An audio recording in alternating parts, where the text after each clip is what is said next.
Quero dizer, me parece que poderíamos estar tendo essa conversa há 500 anos. E a vida era difícil há 500 anos. Havia muito desespero, pois as colheitas fracassavam e doenças se espalhavam. As pessoas sofriam mudanças instantâneas e catastróficas em sua sorte. E, na verdade, a causa de tudo isso já era bem compreendida há 500 anos. Era a bruxaria. E, felizmente, a igreja havia produzido alguns homens muito enérgicos que tinham coragem para lidar com esse problema. E assim, todos os anos, centenas e às vezes milhares de mulheres eram queimadas vivas por lançarem feitiços sobre seus vizinhos. Agora, imagine como seria estar entre os 5 ou no máximo 10% das pessoas que reconhecem isso. A própria crença em magia, a própria crença em feitiçaria, a própria crença em bruxas boas ou más era uma fantasia maligna. Que as bruxas brancas, que ajudavam as pessoas com ervas medicinais e praticavam a obstetrícia, elas não estavam em terreno mais firme do que as bruxas negras, que lançavam o mal olhado. Todo o sistema de crenças estava errado. Considere o tipo de crítica que receberá. Seu problema é apenas com um tipo de feitiçaria fundamentalista. A realidade é que a feitiçaria é muito mais complexa do que isso. E ciência e feitiçaria não estão em conflito. A ciência lida com leis físicas e causalidade física, mas a feitiçaria lida com feitiços poderosos e as conexões internas entre as coisas.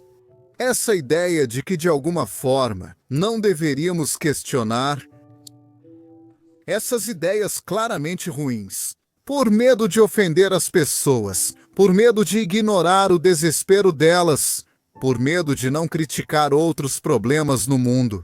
Eu nunca diria que a religião é o único problema do mundo, ou a única fonte de conflito humano, mas ela é uma fonte. E nós somos profundamente apegados a ela, emocionalmente apegados a ela. E nós relutamos em criticá-la, mesmo quando ela está declarando as suas intenções mais feias e as suas certezas mais feias. O problema com a Bíblia é que, no entanto, você escolhe se vai ser um literalista ou um literalista seletivo. O problema é que tem uma montanha de bobagens divisivas ali. É por isso que muitos veem a homossexualidade como abominação, levando o Brasil no século XXI a tratar o casamento gay como grande questão moral. Isso vem da religião, e me parece que está na hora de termos uma conversa honesta sobre isso.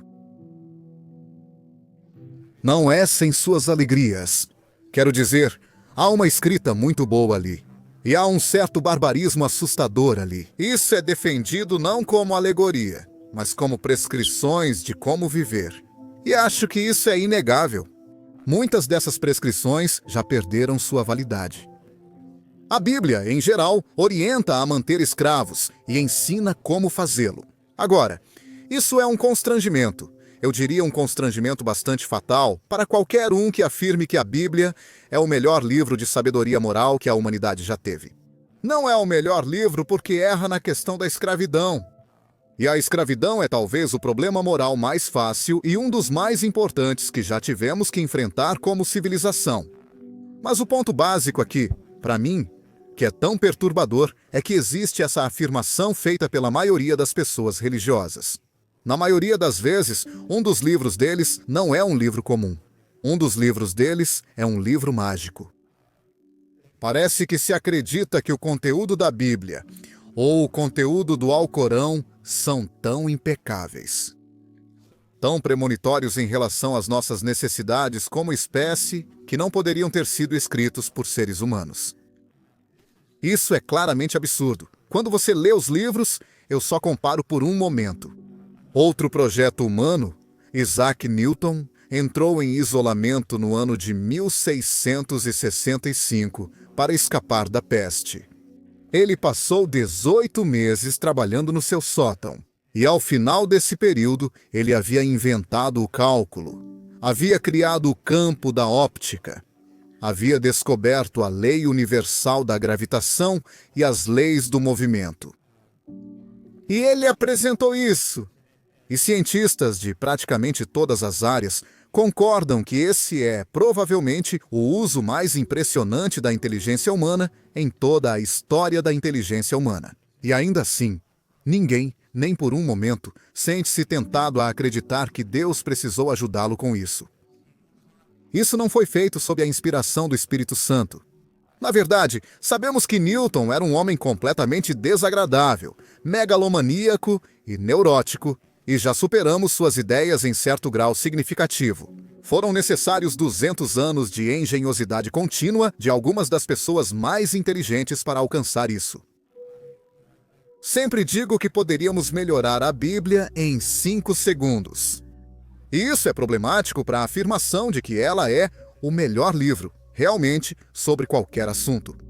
Eu nunca, nem por um momento, acreditei, e nunca argumentei, que todas as coisas ruins, todo conflito, vem da religião. Eu nem sei se a maioria vem. Acho que provavelmente a maioria das guerras foi travada por razões diferentes de ideologia religiosa. Mas a questão maior é o dogmatismo. A questão maior é a crença sem evidências suficientes. Uma crença que é intrinsecamente divisiva, porque ela é imune à crítica, é imune aos testes normais de uma conversa, aos testes de razoabilidade. Essas crenças nos separam em comunidades morais, como cristãos contra muçulmanos, judeus, negros contra brancos, ou nações entre si. Baseado no nacionalismo, eu acho que o nacionalismo pode ser incrivelmente corrosivo para tudo o que queremos incentivar na civilização.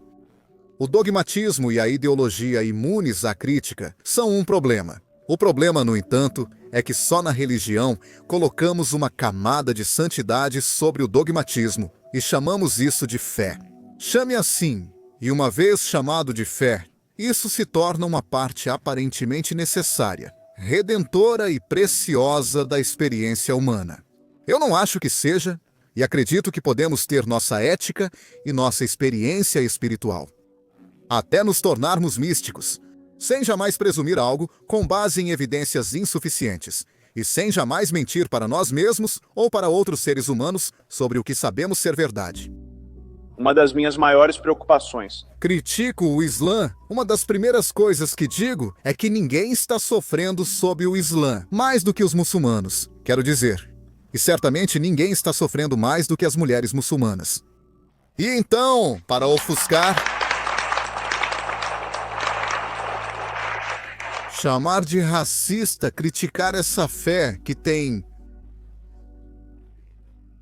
o histórico da religião em geral em relação ao tratamento das mulheres é horrível.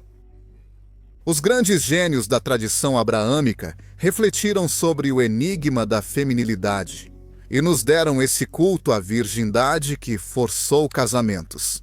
Queima de noivas, assassinato por honra. Quero dizer,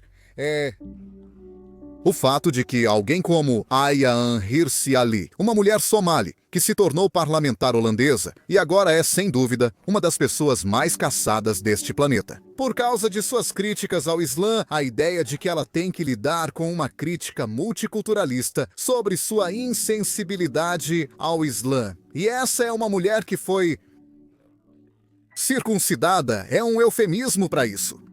Perseguida, teve seu colaborador assassinado na rua em Amsterdã. E agora, ela é alvo do mesmo tipo de crítica.